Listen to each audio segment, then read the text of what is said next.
Non stancatevi mai di parlare di mio figlio, Alberto Trentini. A seguito dell'accorato e commovente appello di Armanda Corrusso in conferenza stampa, ecco la voce giusta e potente di Giuseppe Giulietti, giornalista veneziano e coordinatore di Articolo 21, dall'inizio di questa vicenda al fianco della famiglia Trentini e di tanti altri drammi internazionali. Alberto Trentini è da oltre 600 giorni in un carcere del Venezuela, non sappiamo neanche il capo d'accusa, ha parlato una volta 20 secondi con la mamma. Comunque lo si pensi è una cosa intollerabile.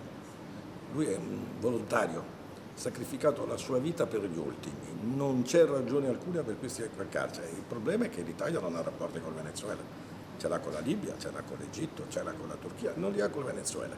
E quindi la trattativa è molto complessa e molto difficile. L'informazione, scandisce Giulietti, può e deve esercitare un ruolo importante. Il caso Trentini viene illuminato a giorno, fino a quando Alberto non sarà rientrato a casa in Italia. Se posso, come Associazione Articolo 21, io rivolgo un appello a tutti e a tutti voi di accendere tutti i riflettori, di dare voce alla famiglia, agli amici, agli avvocati, veramente di illuminare a giorno quel carcere. È un carcere buio, è un brutto carcere come hanno riferito i testimoni, evitiamo di correre il rischio di cancellare anche il ricordo di Alberto Trentini. Le luci dell'informazione in questo caso possono battere il buio del carcere.